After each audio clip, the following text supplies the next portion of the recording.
Oi, oi, eu sou a Adriana do Redatora de Merda e hoje eu vou falar sobre um livro que despedaçou, desconfigurou o meu cérebro e só podia ser ele mesmo, Casa de Folhas, escrito pelo Mark Z. Danielewski e publicado no Brasil pela Dark Side Books. Sem dúvida, um marco na minha vida de leitora, fantástico de muitas formas, impossível de esquecer por toda a sua construção textual, a sua experiência parte por parte e sua construção com uma verdadeira arquitetura para essa casa gigante em suas páginas e principalmente na presença que ela ocupa na sua mente. Caso você se interesse por essa leitura, eu vou deixar um link para compra aqui na descrição. Também vou mostrar mais detalhes, muitos detalhes da edição ao longo do conteúdo. Como eu já costumo fazer, vou dividir o vídeo em tópicos para facilitar, para você poder transitar, ou você assiste tudo de uma vez, ou a parte que preferir. Se você é uma pessoa obsessiva, possivelmente compulsiva, já fica muito à vontade, tá? Que esse livro aqui é para você. Uma obra que combina romance com crítica acadêmica, com metaficção,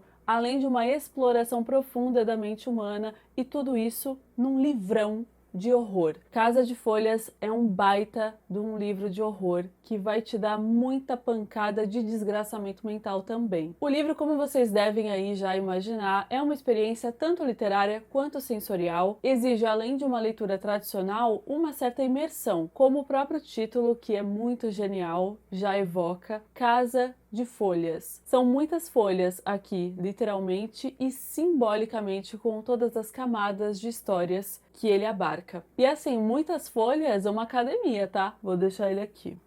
Vamos ao enredo básico. A narrativa de Casa de Folhas é contada por meio de 3 personagens principais. São basicamente 3 miolos, 3 camadas. A primeira camada, a mais abrangente, é do Johnny Truant, que é um cara, um jovem que encontrou muitos manuscritos de um outro cara chamado Zampano. Segunda camada, entrando mais aí no miolinho, é do Zampano, um homem idoso, cego, obcecado por um documentário feito por um homem chamado Will Davidson. Terceira camada, o centro desse miolo, do próprio Will Davidson, que gravou o tal documentário sobre uma casa que é muito esquisita, que ela é maior do lado de dentro do que do lado de fora. Então, recapitulando aqui as camadas, um cara que é meio pá das ideias, lendo artigos de um homem cego sobre um filme que talvez não exista, e esse filme é sobre uma casa que desafia as lógicas da arquitetura. Uma camada dentro da outra, essas 3 vozes se entrelaçam, elas acontecem de forma simultânea aqui no livro, e a Casa de Folhas, mais do que um fio condutor, é uma grande presença de toda a história em todas as camadas. E aí, assim, a primeira página desse livro tá escrito "Não é pra você", que inclusive foi o que me incentivou a ler. Agora eu vou falar mais sobre cada uma das camadas separadamente.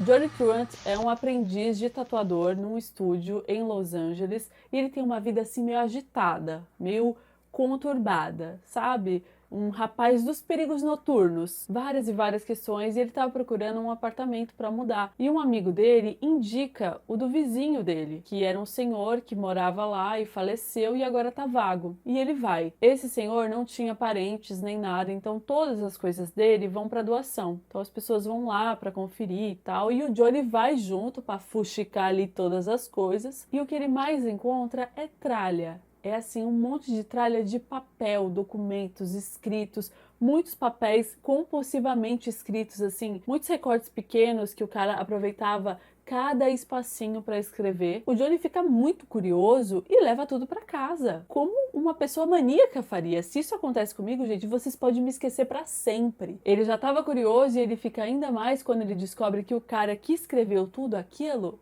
era cego. Daquela forma, aproveitando espacinhos, como? Começa a ler imediatamente e aí o Johnny vai organizando, tentando organizar ali dentro da própria compreensão, catalogando, botando na ordem, desocupado, né? Um trabalho que gente compulsiva adora fazer. Eu sei porque é meu lugar de fala. Começa a editar e organizar o manuscrito de Zampano, acrescentando suas próprias notas ao texto, e essas notas também funcionam como se ele estivesse dialogando com esse texto, algo que eu faço muito inclusive, e temos acesso a essas notas como notas de rodapé aqui do livro. O Johnny não sabia, ele não fazia ideia do que se tratava tudo aquilo, E ele foi indo, ficou fascinado e desorientado porque ele parou de sair, começou a ficar recluso, compulsivo com tudo aquilo e sentindo que algo terrível podia acontecer com ele. E foi o que aconteceu comigo também, tá? Porque assim, eu sou uma pessoa obsessiva, lendo sobre um cara ficando obcecado pela obsessão de um outro. Complicado! Ele disse que foi um erro ter começado tudo aquilo, que estão indo atrás dele, tá assim, paranoico, com um sentimento constante de ser perseguido, sonhos violentos e ataques de pânico, sugerindo que o manuscrito exerce algum poder sobre ele. E as primeiras páginas do livro, ele sempre tenta fazer com que o leitor desista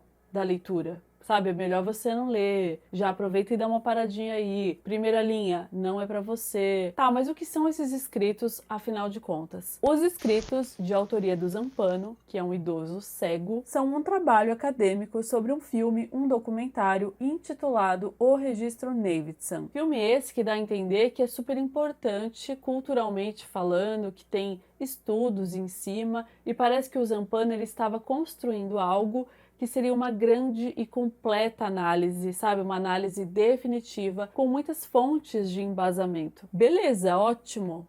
Lindo, o tipo de trabalho que eu também curto. Vocês veem que Casa de Folhas é um problema pra mim. Beleza, só que o filme não existe. Não para nós não existe mesmo, mas pro personagem. O Johnny ele faz uma busca e não há qualquer registro sobre esse documentário. Nos escritos, o Zampano coloca muitas fontes, opiniões de outras pessoas, de pessoas famosas, e o Johnny tenta entrar em contato com essas pessoas e elas nunca disseram nada, elas não sabem do que se trata, é tudo mentira, tudo inventado. Textos e mais textos de um cara cego sobre um filme que ele descreve cena por cena, um projeto extenso sobre um filme que não existe e que enlouquece as pessoas. A terceira camada da narrativa pertence a Will Davidson, que é um famoso fotojornalista, ele é um fotógrafo de guerra premiado, que segundo Zampano, dirigiu o Registro Navidson. O documentário é nada mais do que um registro familiar. É centrado na mudança do Will Davidson e sua família de Nova York para uma pequena cidade da Virgínia,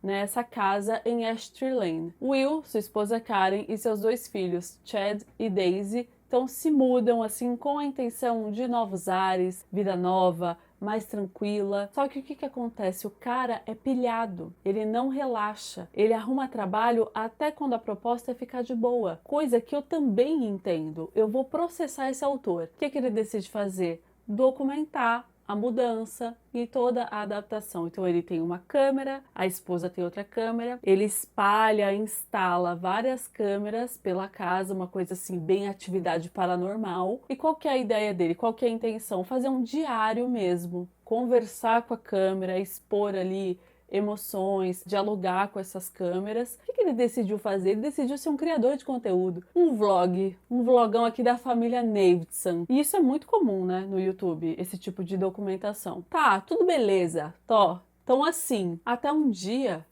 que eles percebem uma porta nova. Toma aí uma porta nova no quarto, de onde que isso veio? Abrindo essa porta tem um espaço que se conecta com o quarto dos filhos. E é uma ligação que não existia.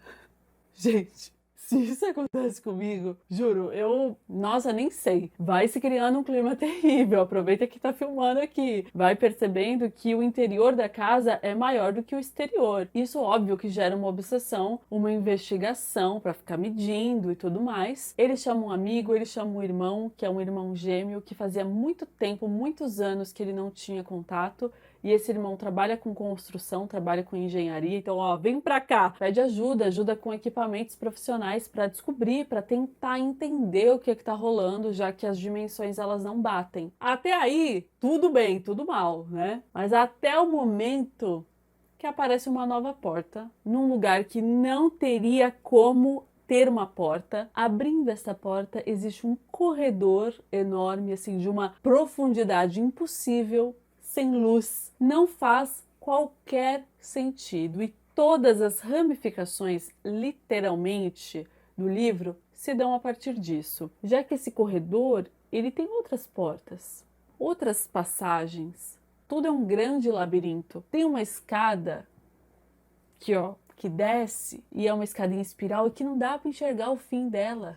Até onde que ela vai. Por isso que eles decidem, vocês veem que assim, tem também camadas, além das camadas do livro, tem camadas de rolê errado, de ideia errada. Eles decidem organizar expedições para explorar esses espaços, essas novas repartições da casa. O documentário mostra isso. Estava sendo tudo gravado, graças a Deus. Se isso acontece agora, a gente nem precisa pensar muito que estaria sendo tudo documentado no TikTok, né? O Zampano estudando ali, obcecado por esse documentário, que vai fazer uma análise dissecando tudo, fritando as ideias em cima de tudo. E o Johnny encontrou todo esse material depois que o Zampano morreu para fritar as ideias dele também. E você tá onde no meio disso tudo aí? Adivinha? Adivinha o que aconteceu comigo? Nós fazendo parte desse mesmo processo. Acontecem algumas explorações, eu acho que eu não preciso dizer que muita coisa vai dar bem errado nesses percursos, principalmente nos percursos que são mais profundos. Essa camada dos Navidson talvez seja a camada mais emocionante. E nessas explorações é onde acontecem as cenas de maior angústia, desespero,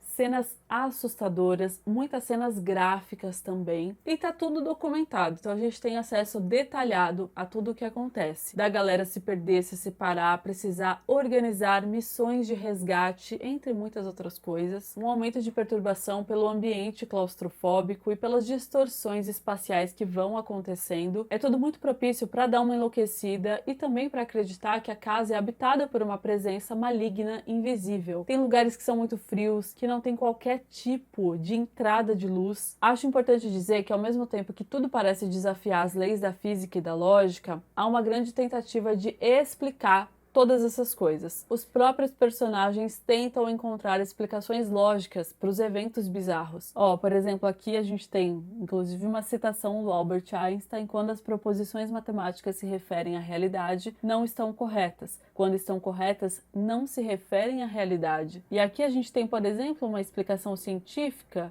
sobre a ausência de luz, a ausência de umidade. Essa é a grande inquietação do Will, ele se debruça no olhar científico, medindo, estudando o comportamento do espaço, buscando uma razão física, todos com as próprias tentativas de encontrar um sentido, passando pela ciência, filosofia e até por especulações psicológicas sobrenaturais. Em muitos textos a gente se depara com lei de física, com textos acadêmicos e notas sobre luz, sobre medição, eco, reverberação do som, tudo coisa que eu aprendi com esse livro. O corredor, a princípio, ele é medido pelo tempo que demora para ser percorrido, que é o corredor dos 5 minutos e meio, que ele demora 5 minutos e meio de caminhada para chegar no final. Bom, falei aí da estrutura do livro também, que o Johnny lê os escritos do Zampano e comenta, e são essas notas de rodapé. E aí que eu entendi que ele representa o editor do livro mesmo, né? Por isso que nessa folha aqui tem o nome dele, não aparece o nome do Mark nem nada. Simula um livro, né? Um livro perdido, uma ficção dentro da ficção. Como se você também tivesse acesso a essa obra e de repente pudesse passar pelo mesmo, né? Inclusive eu, enquanto lia, fiz um doc de exatamente 27 páginas. O que eu tenho para dizer sobre isso? Não sei. É uma porta de entrada, literalmente. Essa é a premissa. E tem também os editores fictícios entre nós e o Johnny. São editores que leem, corrigem e comentam as notas do Johnny. Então a gente tem as notas desses editores, porque nem sempre o Johnny consegue traduzir tudo que o Zampano cita, já que o Zampano faz muitas citações em outras línguas. Ou então nem tudo que o Johnny escreve tá certo ou fica claro. Coisas que o Johnny pediu para omitir, então isso tudo fica detalhado. O texto puxa para uma nota de rodapé, essa nota de rodapé pede para você ler um anexo, você vai de uma parte para outra, indo e vindo.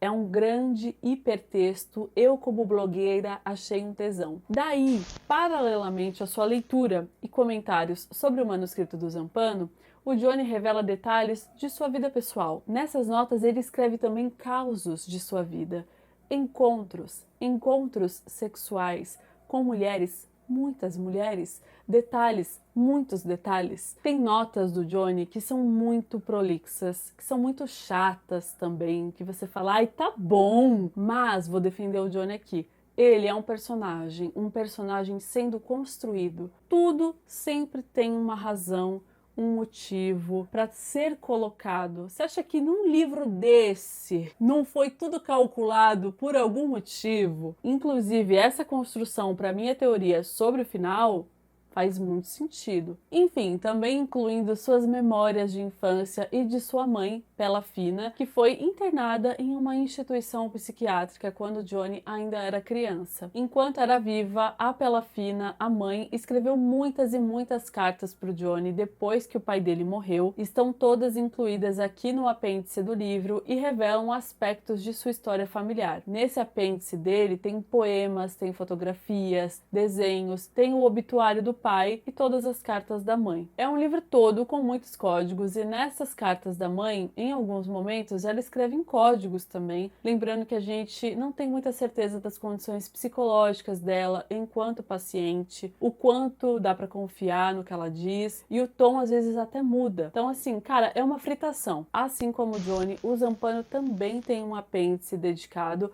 O primeiro apêndice é do Zampano, o segundo é do Johnny. Nesse apêndice do Zampano tem um diário, que são registros datados que eu achei muito interessante, fragmentos, recortes com texto, cartas que ele envia para editores e poemas também. Mas uma curiosidade é que a figura do Zampano parece ter sido fortemente inspirada em Jorge Luis Borges. Borges, escritor argentino que também ficou cego na vida adulta e é conhecido por suas obras labirínticas e metafísicas. Ele frequentemente escrevia sobre coisas que não existiam, explorava a ideia de textos dentro de textos, narrativas em camadas, e isso se tornou uma característica marcante de sua obra. Em alguns contos, Borges inventava enciclopédias, livros, escritores, como acontece, por exemplo, dos contos Tlon, Uqbar, Orbius, Tertius e O Jardim dos Caminhos que se Bifurcam. Já o Livro de Areia, por exemplo, apresenta um livro infinito que não pode ser compreendido em sua totalidade. Uma característica fundamental de Casa de Folhas, onde Zampano cria sua própria realidade acadêmica ao dissecar um filme que talvez nem exista. E mais interessante pensar é que o Mark está fazendo isso com a voz do Zampano. Então é um texto sobre texto, que leva o leitor a questionar a própria realidade, e essa é uma grande maravilha da literatura. Apenas aqui um paralelo intertextual. Sem contar também que todo o material que o Zampano escreveu está presente, inclusive o que ele teria descartado. Existem algumas partes com o texto em vermelho que são sobre o Minotauro, que ele descartou. O Johnny recupera esse texto e o mantém, mas mantém riscado, né, para preservar até o que ele queria descartar. Não é porque está riscado que você vai pular, pelo contrário, você vai ler, porque duplamente ele vai representar algo reprimido, tanto pelo Zampano não querer mais aquele texto por algum motivo, tanto por ser sobre uma figura bastante específica para esse assunto. O Minotauro na mitologia grega é uma criatura metade homem, metade touro, que vive escondido em um labirinto. Ele é mantido oculto, longe da sociedade. Assim, muitas vezes, como os traumas, desejos ou aspectos sombrios de nós mesmos são reprimidos e mantidos fora da nossa consciência. A gente muitas vezes tenta se distanciar disso, manter fora de foco, não deixar exposto. Eu juro que eu não entendo quando a galera fala sobre livros, qualquer livro, tá? Não tô nem falando sobre Casa de Folhas. Ah, é um livro que precisa ler com atenção. Na minha cabeça, todo livro precisa ser lido com atenção. Como é que você vai compreender? Com exceção de uma galera aí que é fã de leitura dinâmica, né? Veja só você, leitura dinâmica para ler ficção. Mas definitivamente leitura dinâmica não se aplica à Casa de Folhas. Não há meio, né? Porque o lance desse livro é se embrenhar e é querer se embrenhar. Se você não quiser, tá tudo bem. Não é uma leitura simples, porque não é um livro com um texto corrido, não é um texto que você apenas tem que ler. Ele vai te levando de um lado para o outro, te faz pesquisar coisas, te faz ir e voltar mais. Agora lê uma carta, agora volta de novo e vai atrás dessa nota, e essa nota te leva para uma outra nota, e tem nota que tem mais de 3 páginas. Agora procura uma referência, uma citação, um código Morse. Porque não importa se o Johnny escreveu na nota de rodapé, se os personagens editores corrigiram, você quer conferir. É uma leitura que dá trabalho. E não é todo mundo que está afim de ter esse trampo, que conversa com esse tipo de coisa. Então eu acho que vai funcionar se você estiver disposto a ser guiado por esse texto. Eu demorei para ler, assim, demorei. Isso é muito relativo também, né? É que eu já vi pessoas dizendo que lê em menos de uma semana.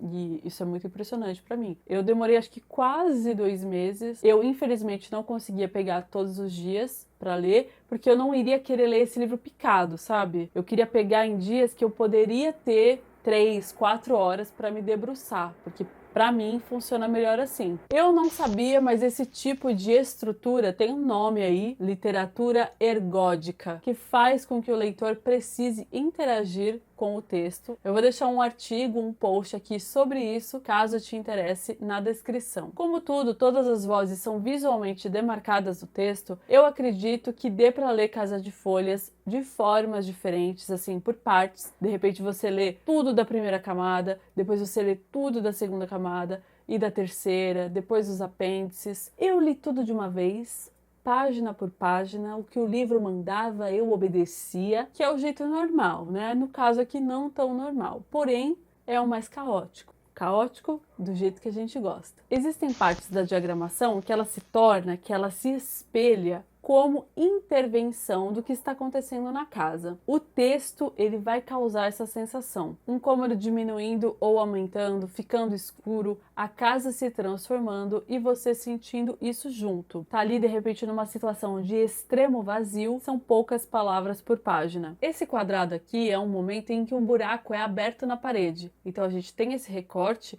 e o texto desse recorte específico é dessa descrição específica que vai seguindo por várias páginas. De repente, nessa parte, você pode optar por ler só o buraco, que foi o que eu fiz, inclusive, para ter essa continuidade. Até porque na lateral aqui da página tem um corredor que vai e outro que volta, as duas direções. E você pode fazer o mesmo, seguir esse corredor até o fim. Muitas partes giram, você fica girando o livro, virando literalmente o livro de cabeça para baixo, para ler as pessoas que se sentem de cabeça para baixo. Olhando para as páginas, eu acho que assusta um pouco, parece confuso, mas eu garanto que parece mais confuso do que realmente é, porque é um caos muito organizado. Cada personagem tem uma fonte que fica evidente quem tá falando, você não vai se confundir. Tem algumas cores também, essa é a edição full color, então tem uma pequena legenda ali no início. A palavra casa sempre estará em azul e em todas as variações de língua. Então se aparece casa em alemão,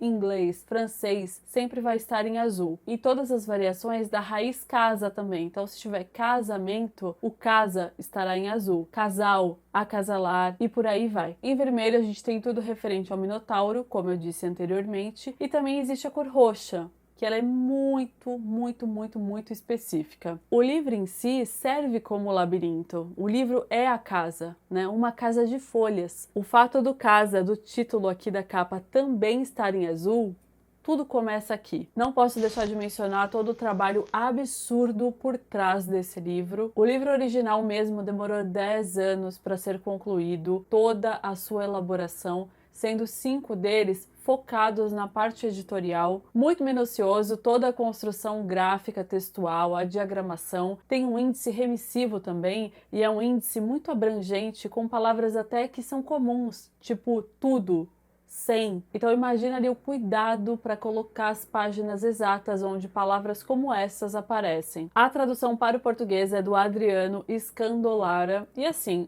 trabalho de tradução no geral já é praticamente refazer, né? É uma nova escrita. Nesse caso aqui é um trabalho em dobro, em triplo, eu nem consigo imaginar, porque assim, o próprio texto tem vários jogos de sentido com as palavras, seja de duplo sentido, seja de símbolos, significados, é realmente impressionante e eu acho bonito também como as traduções elas adicionam camadas de interpretações. E além disso, de toda a complexidade textual da obra, também tem a complexidade editorial. O texto traduzido também tem que seguir o padrão da diagramação do original. A Lilian Mitsunaga foi a responsável pela diagramação da edição aqui do Brasil. É um trabalho impecável. Inclusive aqui nos créditos tem algumas adições da edição brasileira com alguns agradecimentos e detalhes e dá para entender, porque para pegar isso aqui, para fazer um projeto de tradução para uma língua, para outro país, dá muito trabalho. E eu falo isso como uma intenção de valorização mesmo, porque às vezes a gente olha para o produto final,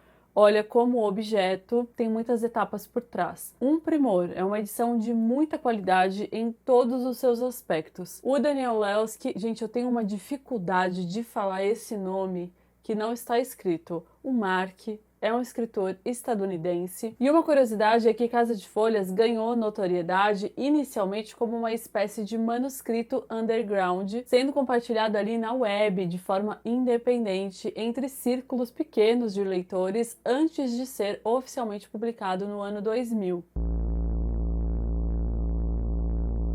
Casa de Folhas tem muitas formas de horror, assim como o horror também tem muitas formas, muitas facetas, e eu acho que isso é a parte mais interessante quando a gente lida com o medo e todos os seus aspectos, seja num horror abstrato, seja num horror de possibilidade sobrenatural, seja num horror físico com cenas explícitas. Acho que, de certa forma, a fonte primária desse horror reside na casa. Casa essa que desafia todas as leis da física e da lógica, com os seus espaços que se expandem e se comprimem indefinidamente, tamanhos que não parecem reais, cômodos que surgem, luzes que se apagam. A ideia de um ambiente doméstico, um espaço que normalmente está associado com conforto e segurança, é subvertido de uma forma muito radical e evidencia aí como o familiar pode se transformar em algo incompreensível e até mesmo ameaçador, que também é meio conhecido como o conceito estranho familiar do Freud. A obra utiliza disso, dessa estranheza, de algo que eu gosto de chamar de horror existencial. Esse horror labiríntico e inexplicável traz um pouco também da sensação do horror cósmico, onde o desconhecido e o incompreensível são uma ameaça inerente à sanidade dos personagens. Infinitas manifestações físicas de terror psicológico, o ambiente é inconstante e imprevisível, funcionando como um reflexo das instabilidades emocionais dos personagens, particularmente do Will Davidson, que se vê consumido pela obsessão em entender e controlar o impossível. Escuridão,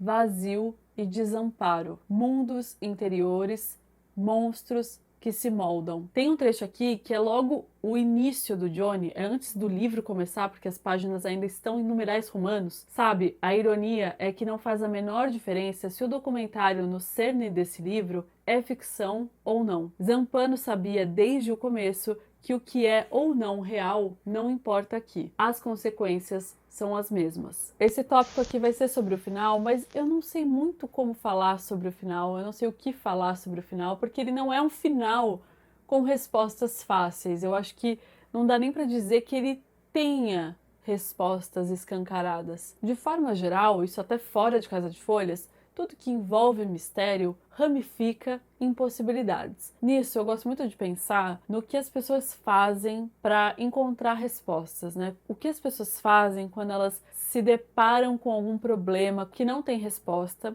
e que é um problema que não pode ser ignorado, né? Porque quando a gente pode ignorar um problema, tanto faz. Imagina aí uma nova porta surge na sua casa, no seu quarto. Não é algo que pode ser ignorado. E como que você vai explicar isso? Você provavelmente vai tentar encontrar uma explicação. E é isso que acontece o tempo todo em Casa de Folhas, com os personagens tentando encontrar soluções, nem soluções, na verdade, respostas, não apenas como uma explicação, mas também para tentarem encontrar a própria paz. Existem muitas sugestões, muitas entrelinhas. Eu sempre falo, e eu sei que é até chato, porque, sei lá, eu acho que fica até repetitivo, mas eu sempre falo que toda interpretação, ela é relativa. Ela vai de cada um, de como cada pessoa enxerga, de vivência, tudo mais, mas Casa de Folhas ultrapassa isso. Tá? Porque eu realmente acho que dá para ter uma porção de finais. Toda a geografia desse livro proporciona isso. E eu acho que não ter um final explicadinho é muito profundo, é muito coerente com a mecânica da própria casa. Toda essa arquitetura. Eu tenho uma teoria para o final que me satisfaz bastante, então eu acho que para quem leu, quiser compartilhar, a gente pode ter essa troca. Assim, nenhuma teoria vem do nada, eu acho que a gente vai sentindo coisas, né? Ainda mais nesse livro. Mas tem uma frase que aparece bem no fim do livro e que tá diferente. E quando eu li essa frase e o que vem na sequência, me deu uma tremedeira. Nossa, eu fiquei baqueada, porque aí você pensa em como tudo foi feito, sabe? Todo esse trabalho do livro. E tem uma citação aqui, que aí eu vou encerrar falando sobre o final. Todo capítulo começa com uma citação, né? A verdade transcende o narrar. Mas para além da teoria do final, que eu acho que teoria sempre está muito relacionado às minúcias dos personagens, do enredo, eu quero compartilhar abertamente como Casa de Folhas ficou em mim. Quando eu penso nela, na Casa de Folhas, o que eu associo? E que foi, assim, motivo do meu desgraçamento e de eu me emocionar. Só queria avisar, deixar claro, porque eu sei que tem gente que não curte muito também, esse trecho aqui, esse recorte, não tem necessariamente a ver com o livro. Ele é mais sobre mim, é algo pessoal. É como assim, o livro passou por mim e eu vou botar pra fora. As coisas mudam de tamanho ao longo da vida. E isso é muito simbólico e muito real. Eu acho que todo mundo já passou por algo assim, ou pelo menos algo parecido, por exemplo, com memórias da infância, de lugares que você frequentava na infância, de como você via o tamanho de um cômodo que parecia imenso, ou então um passeio simples, que na verdade ele parecia ser uma longa viagem, parecia assim, ser uma jornada. Mas aí quando a gente volta para esses lugares mais tarde, ou então tem o mesmo tipo de experiência anos depois, algo neles está diferente, né? Eles parecem menores, estranhos até. E tem muitos exemplos disso em Casa de Folhas, inclusive é falado sobre isso nas tentativas de explicações com relação à memória e espaços. E isso mexeu muito comigo, tá? E eu sinto muito isso. Tem lugares que eu conheço e aí eu volto depois e eu me sinto muito pequena, ou eu me sinto gigante. Gigante assim, de um jeito que as coisas parecem que estão em miniatura. Tipo Alice no País das Maravilhas. E não é como se eu pudesse ter crescido nesse meio tempo, como por exemplo acontece num parâmetro da infância, que a gente tem um corpo menor, de deslocamento mesmo, de sentir uma sensação de não pertencer mais àquele lugar, de sentir uma estranheza ou indiferença, como se o tempo tivesse encolhido ou expandido o lugar e a minha percepção. O que ficou em mim foi essa desproporção, que é algo que eu penso muito também. Então, como sempre, diz mais sobre mim do que sobre a história em si, mas ficou muito em mim essa desproporção que não é só física, mas também mental. Óbvio que a ciência, a psicologia, elas vão explicar de diversas formas como as coisas mudam na nossa memória, ou como o nosso cérebro interpreta o espaço. Na infância, a gente pode traçar também muitos paralelos com relação à inocência, o deslumbre do lado infantil e de como a gente vê mais beleza, mais encantamento pelas coisas. De repente eu vou chorar. E aí, para mim, foi além. Porque a gente está em constante transformação sempre. A nossa mente, ela está sempre mudando e as nossas experiências e vivências moldam profundamente a maneira com que a gente percebe o mundo. Os lugares, eles não são só lugares, eles são moldados pelas pessoas que os habitam, pelas memórias que a gente acumula neles. E isso é muito existencialista. Lá vem a pedante do existencialismo, eu sei que vocês estão de saco cheio. Desculpa, não tem um vídeo que eu não falo sobre isso. A casa em Casa de Folhas também reflete os seus moradores e isso me faz pensar o que o espaço que eu habito diz sobre mim, como ele reflete a minha mente, os meus sentimentos, nos mais diversos momentos. Nesse apartamento que eu moro há mais de 4 anos, eu demorei muito para me sentir em casa, como eu sempre me senti muito em casa morando com os meus pais, né, a vida toda praticamente. Que quando eu falo da casa deles, eu ainda trato como lá em casa, porque eu ainda me sinto parte daquilo também. E na real, eu acho que faz pouquíssimo tempo que eu posso dizer que eu me sinto 100% em casa. E assim, eu moro sozinha, né, com todo respeito ao Edgar, o gato. Todas as coisas aqui são minhas, eu decorei como eu quis, eu coloquei como eu quis. E mesmo assim, isso vai parecer muito idiota, tá? Mas é muito representativo simbolicamente. Eu passei muito tempo sem colocar um prego na parede. Foi muito tempo como se não pertencesse, como se estivesse prestes a sair todos os dias, né? Um sufocamento. E hoje eu sei que isso está muito atrelado a como estava o meu estado mental. O cenário que nos cerca, ele não é só um cenário. A gente faz com que os objetos existam. A gente dá sentido para eles. E sobre isso especificamente, eu recomendo profundamente a leitura de A Náusea, do Sartre. E Casa de Folhas me deixou com essa sensação de que os lugares que a gente realmente chama de lar, eles também nos habitam, de alguma forma. E habitar, não só de habitar, de morar, mas de lugares que você se sente à vontade, com pessoas que você se sente à vontade também. Casa de Folhas é um labirinto de entranhas. E eu acho que é assim que eu vou encerrar esse vídeo. Até porque eu não sei como continuar. Eu acho que eu falei bastante. Eu espero que, se você se interessa pela leitura, se você já leu o livro, você tenha curtido esse conteúdo. Se você chegou até aqui, se você está assistindo até aqui, meu muito obrigada. Porque você está habitando a Casa de Folhas, está habitando a mim também nesse momento. E isso é muito bonito, isso é muito profundo. Leiam Casa de Folhas, é só isso que eu tenho pra dizer. Espero que vocês tenham gostado. A gente continua conversando nos comentários. Um beijo e até a próxima.